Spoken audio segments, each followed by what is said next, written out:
آپ کے YouTube channel مائی slip time story میں سب دوستوں اور ننھے ساتھیوں کو خوش آمدید اور السلام علیکم۔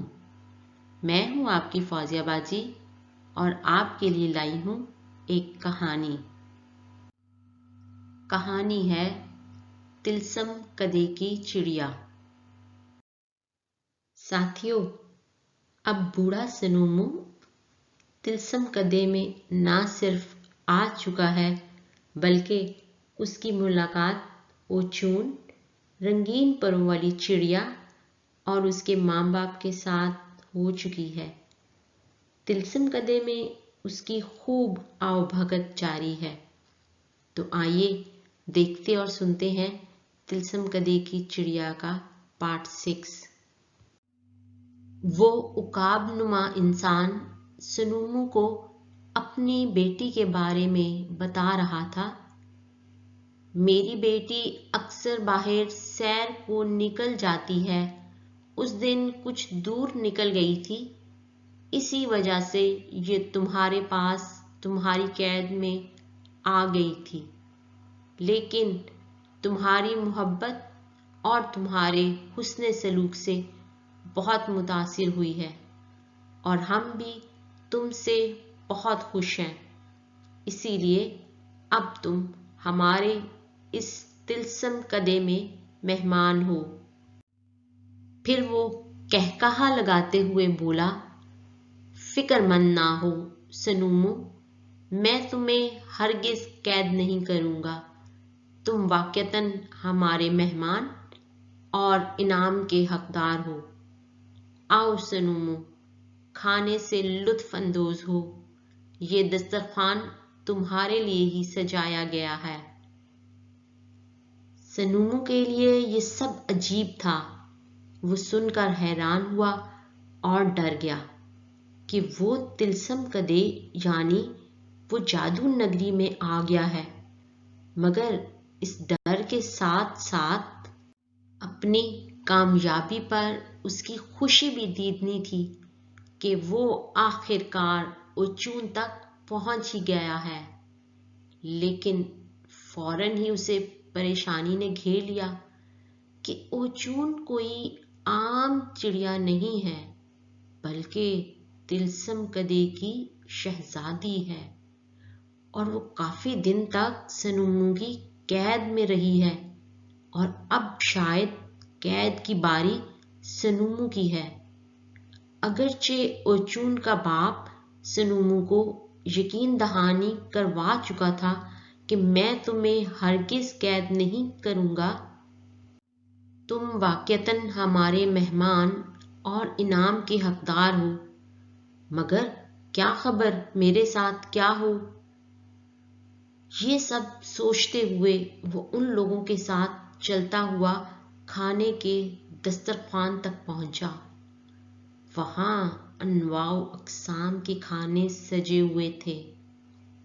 وہ لوگ اسے کھانے کی مختلف ڈشیں پیش کر کے بار بار متوجہ کر رہے تھے۔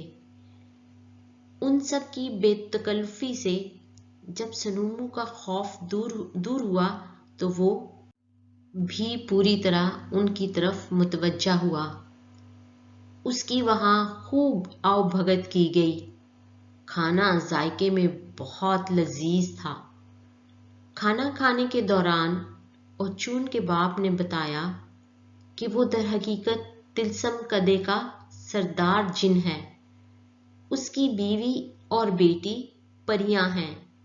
میری بیٹی اکثر اوقات چھوٹی چڑیا کا روپ بدل کر سیر کے لیے نکل جاتی ہے، اس روز بھی ایسا ہی ہوا اور پھر تم اسے اپنے ساتھ لے گئے۔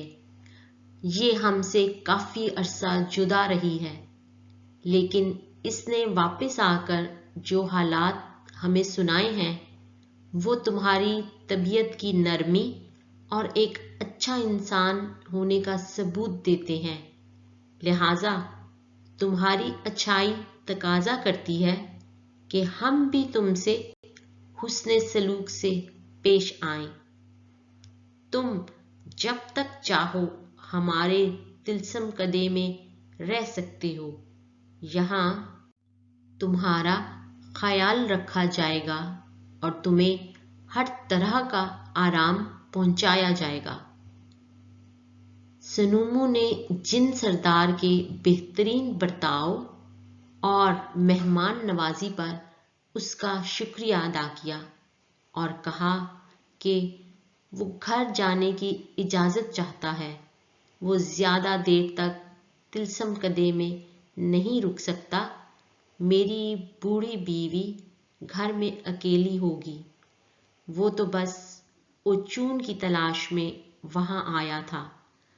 अब चूंकि उस पर ओचून की हकीकत आश्कार हो चुकी है, लिहाजा वो क्यों कर चाहेगा कि ओचून अपने वालिदैन से अलग होकर कैद की जिंदगी बसर करे, बल्कि वो खुश है कि ओचून अपने वालिदैन के पास वापस आ चुकी है। खाना खा चुकने के बाद सनूमू को घर जाने की फिक्र लाहक थी। उसे बार बार ख्याल आ रहा था कि उसकी बीवी शीटा उसकी इतनी देर तक गैर मौजूदगी पर यकीनन परेशान हो रही होगी। उसने उन तीनों से वापसी की इजाज़त चाही तो सरबराह जिन सरदार ने बखुशी इजाज़त देते हुए कहा, सनूमू, ये जिन्नात का तिलस्म कदा और हमारी सल्तनत है। यहाँ एक बार आने वाला दोबारा वापस नहीं जा सकता है सिवाय हमारी मर्जी के, और तुमने चूंकि हमारी बेटी के साथ इंतहाई मुशफ़क़ाना रवैया रखा, लिहाजा हम तुम्हें जाने देंगे, बल्कि कीमती इनाम व अकराम के साथ रुखसत करेंगे। जिन सरदार ने एक मुलाजिम को इशारा किया, आन की आन में वो मुलाजिम अपने कंधों पर लाद कर 2 बंद बोरियां ले आया तो ओचून के बाप ने कहा, ये तुम्हारा तोहफा है सनूमू, अब तुम इंतखाब करो, तुम इनमें से कौन सी बोरी लेना पसंद करोगे, भारी वाली या हल्की वाली बोरी। सनूमू 2 बड़ी बड़ी बोरियां देखकर परेशान हो गया कि वो इतना बोझ कैसे उठाएगा, ख्वाह वो हल्की हो या भारी। आखिर में उसने फैसला किया कि वो हल्की वाली बोरी लेगा। जब उसने हल्की बोरी का इंतखाब किया तो कहा कि मैं एक बूढ़ा शख्स हूं और मुझे बहुत दूर जाना है, मैं इतना बोझ नहीं उठा सकता, मेरे लिए बेहतर है कि मैं हल्की वाली बोरी लूं। ये कहकर सनूमू ने शुक्रिया अदा किया और जाने के लिए रुखसत हुआ। सनूमू के अलविदाइया कलमात कहते ही उस पर एक दफ़ा फिर गशी तारी हो गई और जब उसकी आंख खुली तो वो अपने घर में अपने बिस्तर पर दराज था। रात खासी बीत चुकी थी। वो हैरानी से आंखें मलता हुआ उठ बैठा। देखा तो उसकी बीवी उसके नजदीक बैठी उसके जागने का इंतजार कर रही थी।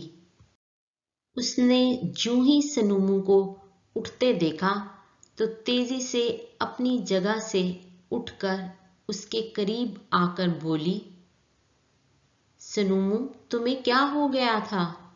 तुम इतनी रात तक घर नहीं आए। मैं परेशान हो गई थी और तुम्हारे इंतजार में जागती रही हूं, और अब अचानक तुम अपने बिस्तर पर हो, मगर ऐसे लग रहा है कि बेहोशी की हालत में थे। मुझे बताओ, तुम्हारे साथ क्या मुश्किल पेश आई है? साथियों, सनूमू ने जब शीटा को दिन भर के वाकयात बताए और खसूसन अपने साथ तिलस्म कदे में होने वाला सलूक, तो इस पर शीटा का क्या रद्द-ए-अमल था। देखिए तिलस्म कदे की चिड़िया की कहानी का 7वां हिस्सा अगली वीडियो में। दोस्तों, आपसे रिक्वेस्ट है कि आप अपने इस YouTube channel my sleep time story को सब्सक्राइब करें और बेल आइकन को भी क्लिक करें ताकि आप कहानी के किसी भी पार्ट को मिस ना करें। वीडियोस अच्छी लगें तो थम्स अप दें और इन वीडियोस को अपने दोस्तों के साथ ज़रूर शेयर करें। तो फिर मिलते हैं कहानी के अगले पार्ट के साथ नई वीडियो में। तब तक के लिए अल्लाह हाफिज़।